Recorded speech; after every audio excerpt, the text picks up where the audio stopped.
एक सास की दो विधवा बहू। एक जंगल में शोभा नाम की एक चिड़िया अपने पति और दोनों बेटों बिट्टू और भोलू के साथ रहती थी। शोभा चिड़िया बहुत ही समझदार और सीधी सादी थी। शोभा अपने दोनों बेटों बिट्टू और भोलू से बहुत प्यार करती थी। एक दिन शोभा चिड़िया अपने पति से कहती है, सुनिए जी, हमारे फलों और सब्जियों का व्यापार तो खूब तरक्की कर रहा है। भगवान की दया से हमारे घर में किसी भी बात की कमी नहीं है।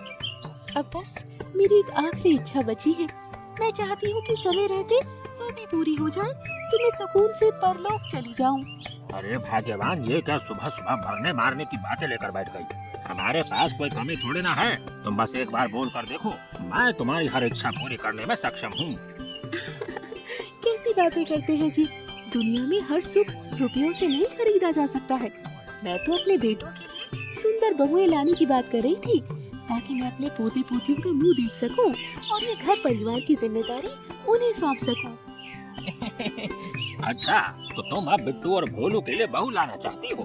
ठीक है, मैं बिरादरी में अच्छे रिश्तों के लिए बात करता हूँ और बहुत जल्द ही दो सुंदर सुशील बहुएं अपने बेटों के लिए पसंद करता हूँ। इसके बाद शोभा चिड़िया का पति अपने दोनों बेटों के लिए सुंदर सुशील चिड़िया ढूंढकर उनके हाथ पीले कर देता है।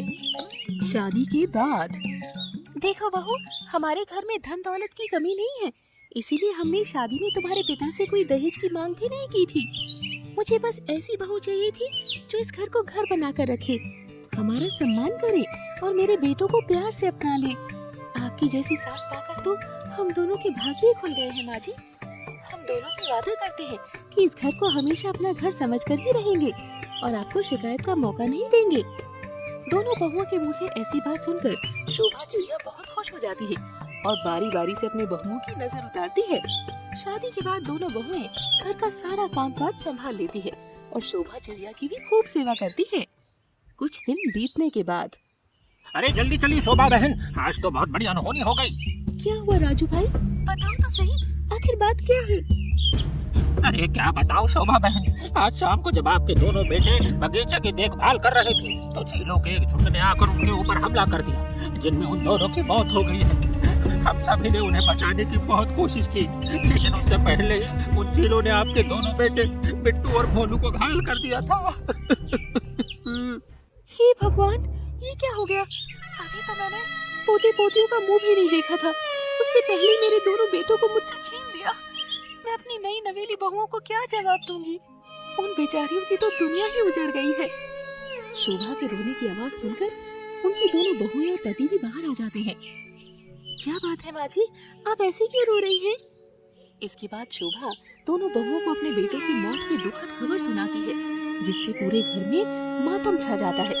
कितने ही दिनों तक परिवार में चूल्हा तक नहीं जलता है, लेकिन फिर धीरे धीरे सभी सामान्य होने लगता है। जिन बहुओं को मैं रानी बनाकर लाई थी, आज वो दोनों सफेद कपड़े लपेटे मेरे सामने आती है तो मेरा दिल दुखता है। पता नहीं भगवान ने मुझे किस जन्म की सजा दी है। नहीं नहीं माँ जी, आप तो हमारी माँ हैं। आपने तो हमेशा हमारा अच्छा ही सोचा था। ये आपकी नहीं, जरूर हमारे ही किसी कर्मों का फल है जो हम दोनों के साथ ऐसा हुआ।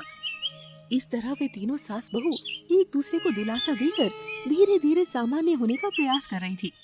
एक दिन शोभा की बहन रज्जो उसके घर आती है। राम राम शोभा बहन, बड़ी मुश्किल से साहस करके तुम्हारे घर अपने बेटे के शादी का कार्ड देने आई हूँ। जरूर आना बहन, घर से बाहर निकलोगी तभी अपना दुख भूल पाओगी। और हाँ, अपनी दोनों बहुओं को भी जरूर लेकर आना। खूब बधाई हो रज्जो। हाँ हाँ, क्यों नहीं, हम तीनों जरूर आएंगे, तुम फिक्र ना करना। रज्जो चिड़िया के जाने के बाद, देखो छोटी, मैं घर पर ठहर जाऊंगी, तुम माँ जी के साथ शादी में चली जाना। नहीं नहीं दीदी, मैं घर पर रहकर सारा काम निपटा दूंगी, आप आराम से माँ जी के साथ चली जाइएगा। बाहर खड़ी शोभा चिड़िया दोनों की बातें सुन रही थी। क्या बात है बहू, तुम दोनों एक दूसरे को भेजने के लिए परेशान हो? क्या बात है, आखिर चलना क्यों नहीं चाहती? माँ जी, मैं नहीं चाहती शादी वाले माहौल में कोई सफेद कपड़े देखकर मेरा मजाक बनाए। मुझे इस तरह शगुन के काम में जाना ठीक नहीं लग रहा। और पक्षियों की आदत तो आप जानती ही हो, वे मुझे पति की मौत को लेकर ताने देंगे तो मुझसे बर्दाश्त नहीं होगा। बड़ी बहू की बात सुनकर छोटी बहू भी उसकी बात का समर्थन करने लगती है। दोनों बहुओं की बात सुनकर शोभा चिड़िया को बहुत दुख पहुंचता है और वो वहां से उठकर चली जाती है। कुछ देर बाद बड़ी बहू, छोटी बहू, जरा इधर तो आना। शोभा चिड़िया की आवाज सुनकर दोनों बहुएं दौड़ी चली आती हैं। ये लो बहू, ये देखो मैं तुम दोनों के लिए क्या लेकर आई हूँ। आज तुम दोनों को यही कपड़े पहनकर शादी में चलना है, और हाँ, आज मेरी बात से तुम दोनों इनकार नहीं करोगी। दोनों बहुएं जल्दी जल्दी पैकेट खोलकर देखती है। ये क्या है बाजी? ये तो रंगीन कपड़े हैं। हम दोनों तो विधवा हैं, हम ये कपड़े कैसे पहन सकते हैं? नहीं नहीं बाजी, अगर हम लोग ऐसे कपड़े पहनकर शादी में जाएंगे तो पूरे जंगल में हम चर्चा का विषय बन जाएंगे। जंगल की सभी मादा पक्षी हमें ताना देंगी। हम ऐसा नहीं कर सकते। देखो बेटा, जब मैं तुम दोनों को अपने घर की बहू बनाकर लाई थी तो मैंने वादा किया था कि मैं तुम दोनों की खुशी का हमेशा ध्यान रखूंगी। लेकिन ईश्वर ने तुमसे तुम्हारे जीवन की सबसे बड़ी खुशी छीन ली। उस पर तो मेरा कोई बस नहीं है, लेकिन कम से कम मैं तुम्हारे जीवन में रंग भर के तुम्हारे दुख कुछ तो कम कर ही सकती हूँ। आज से तुम दोनों ये बेरंग कपड़े नहीं पहनोगी, हमेशा रंगीन कपड़े ही पहनोगी। आज से तुम मेरी बहू नहीं, बेटी बनकर इस घर में रहोगी। बोलो, मंजूर है? शोभा चिड़िया की बात सुनकर दोनों बहुएं अपनी माँ को गले से लगा लेती हैं। शोभा चिड़िया भी अपने बेटों का गम भूलकर दोनों बेटियों की माँ बनकर सज धज कर शादी में पहुँच जाती है और फिर वे खुशी खुशी जीवन व्यतीत करने लगते हैं।